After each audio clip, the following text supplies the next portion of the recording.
So, what's an Alaskan coal stove? Let's see. Runs on, I don't know what kind of coals. This one's for pea coal.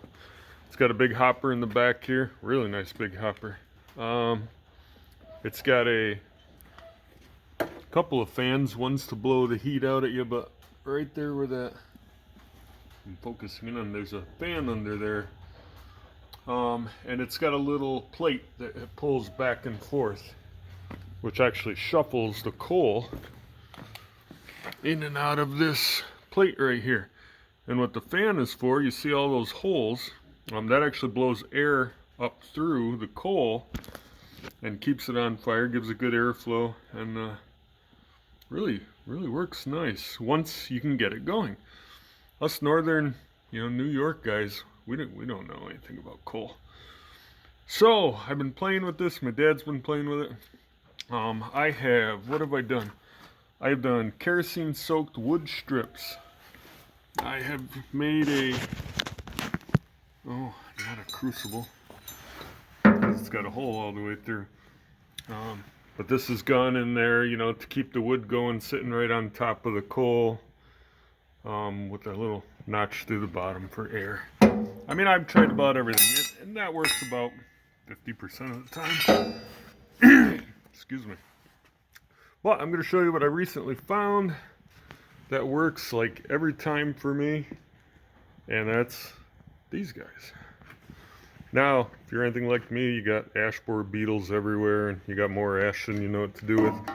We've got a lot of boards around. It's just a piece of ash, and it doesn't matter the thickness. It's just a 1-inch board. It's wide enough to fit between, we should lift that light there, between these two side pieces, and it fits right in between them nicely. And it's about 2 inches wide between my finger and my thumb. That's kind of important. And then there's the MAP gas burner. Could use propane, maybe. MAP gas burns hotter. It's what I've got at the time.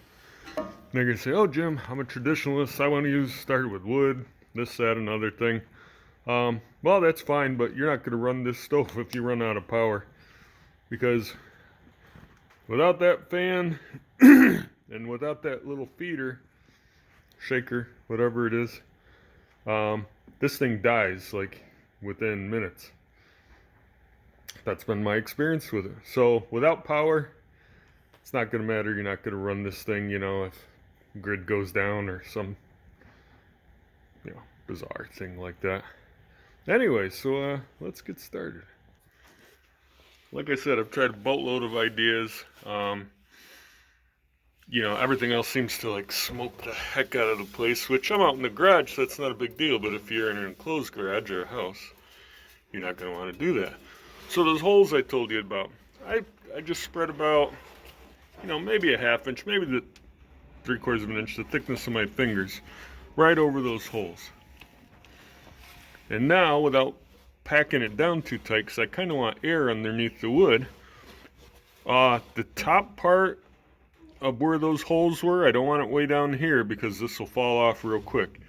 The upper part of those holes, I'm just going to set that right on there.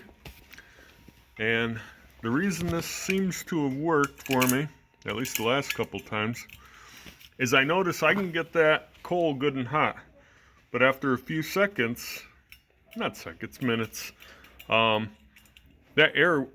coal wants to go out. It gets cold. It's the winter time. You're out in the garage. My theory was, and it seems to be holding up, is that wood's going to act as an insulator.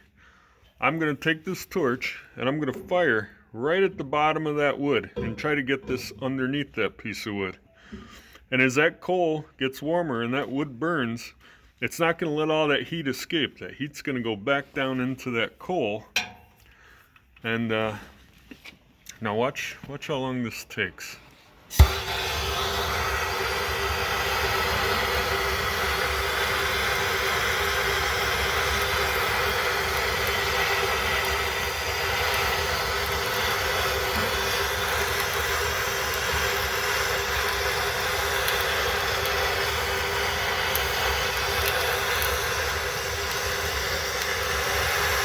Yeah, it's smoking back in my face a little bit. You're going to have that. But nothing compared to all the other ways that I've tried. I don't know if you can see, there's flame going underneath it and out the back of the piece of wood.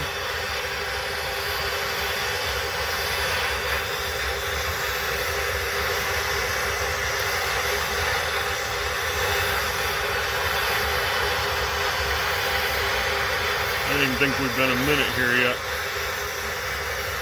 I just want to make sure I get underneath that wood and I get that burning at a pretty decent rate.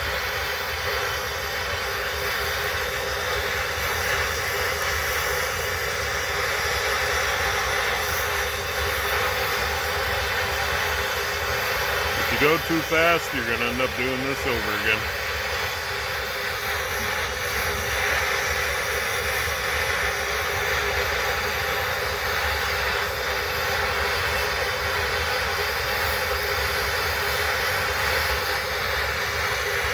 Now, as soon as I shut this off, I'm going to immediately walk behind it and turn that fan on to bring more coal in and to get that air flowing up into this.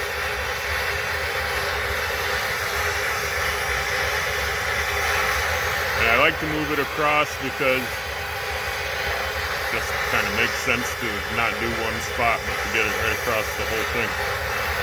Alright, ready? There goes. Okay, a little faster. There, maybe you can hear that fan. But as soon as I turn that fan on, let me shut this light off. There you go. I mean, how cool is that? Now you can see the fire is completely underneath that piece of wood. It could be any hardwood. Could use a softwood, maybe. I think hardwood lasts longer, and I think it's going to give us better results. So, what did that take? If that was 3 minutes, that was barely 3 minutes, barely any smoke in the room. We're going to give this a little bit of time to do its thing. I'll come back in 5 minutes. Alright, well, I just turned the fan on for the blower itself, and I also turned up the speed control. I forgot to mention that when I first started this, I had it at half the dial indicator, because I tried it once with the speed control all the way up, even like this with a piece of wood, and it couldn't catch the coal fast enough. It moved the coal down the ramp too fast and just shoved the wood off of there. So when I first started it, the speed control was at half dial. But I just turned that up and turned the fan on because, look at that. Oh, that's gonna be tough to tell. So that piece of wood is on the very bottom. And anyway, I got a good bright coal fire going there. So I'm pretty happy. That worked well.